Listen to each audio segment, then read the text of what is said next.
वो उन्होंने उन खातियों का साथ दिया था, उन रेपिस्ट का साथ दिया था। बिल्किस बानो का रेप हुआ, उनकी मासूम बच्ची का कत्ल हुआ और बिल्किस बानो ने ये लड़ाई खुद से लड़ी इंसाफ के लिए, अपने इंसाफ के लिए। तो जो उस वक्त जो बीजेपी नरेंद्र मोदी मुख्यमंत्री थे, उस जो माहौल था गुजरात में, बड़ा ही खराब माहौल था। तो इसीलिए इस ट्रायल को महाराष्ट्र में शिफ्ट किया गया। और ये बात आपको याद रखना चाहिए कि बीजेपी ने ही इन रेपिस्ट को छुड़ाया जिन्होंने बिल्किस बानो से जुल्म किया। बीजेपी के लोगों ने उनके गलों में गुलाब का हार डाला और इससे बीजेपी की महिलाओं के लिए जो लड़ाई है, जो इंसाफ की बात करती है, वो बीजेपी एक्सपोज हो जाती है।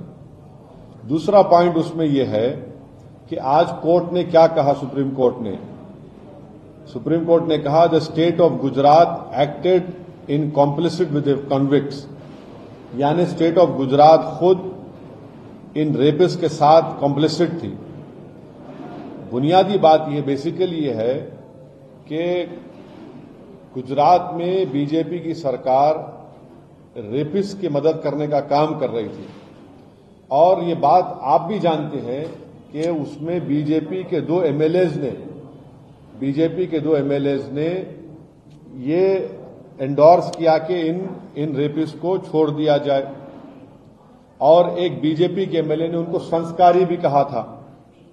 आज सुप्रीम कोर्ट ने ये साफ कर दिया कि गवर्नमेंट ऑफ गुजरात, जो बीजेपी की सरकार है वहां पर, उन्होंने बिल्किस बानो के रेपिस्ट को छोड़ने में मदद की, फ्री किया, और जबकि उनके पास ये इख्तियार नहीं था। मैं सुप्रीम कोर्ट के इस फैसले का वेलकम करता हूं, खैर मुकद्दम करता हूं और उम्मीद करता हूं कि मुस्तकबिल में, फ्यूचर में कोई भी सरकार इस तरीके से एक्ट नहीं करेगी जिससे रेपिस्ट को छोड़ दिया जाए। रेपिस्ट जो होते हैं महिलाओं के, उनको ये मालूम होना चाहिए कि उनके पास कोई इम्यूनिटी नहीं है।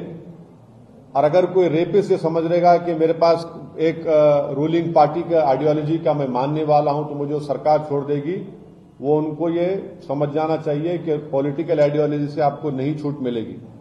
और आखिरी बात यह है कि इस तमाम चीजों में हम यूनियन होम मिनिस्ट्री के रोल को भूल जा रहे हैं। यूनियन होम मिनिस्ट्री के आज जो वजीर हैं जनाब अमित शाह, उन्होंने अप्रूवल दिया था इनका रिमिशन और प्रीमेच्योर रिलीज के लिए, और एक जुलाई 11, 2022 का लेटर है यूनियन होम मिनिस्ट्री का।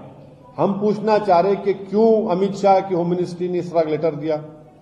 तो इससे बात साफ जाहिर होती है कि नरेंद्र मोदी जो नारी शक्ति की बात करते हैं, ये सिर्फ जुमलेबाजी है और इन्होंने यहां पर बिल्किस बानो के रेपिस्ट को छोड़ने का जो काम किया, इससे एक्सपोज होते हैं।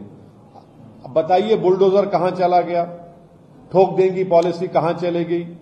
बीजेपी बिल्किस बानो के रेपिस्ट को छोड़कर बीजेपी आज रेपिस्ट के साथ खड़ी हुई है, चाहे वो सरकार में हो, सेंटर में हो या स्टेट में हो। बीजेपी की सरकार ने इनको छोड़ा, और क्यों छोड़ा? इलेक्शन से पहले छोड़ा, गुजरात के विधानसभा के चुनाव से पहले। अब बीजेपी इस जजमेंट के बाद खामोश क्यों है? बीजेपी आज बीजेपी को खामोशी छोड़नी चाहिए। हम ये डिमांड करते हैं कि बीजेपी और नरेंद्र मोदी की सरकार बिल्किस बानो से माफी चाहे, क्योंकि सुप्रीम कोर्ट ने ये कह दिया है कि आप, माने सुप्रीम कोर्ट के वर्ड्स क्या हैं, the state of Gujarat acted in complicit with the convicts. तो मेरा डिमांड यह है कि नरेंद्र मोदी की सरकार बिल्किस बानो से माफी मांगे, उनको अपोलोजाइज करे।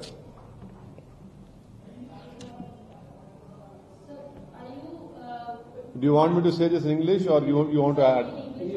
No, you can ask a question.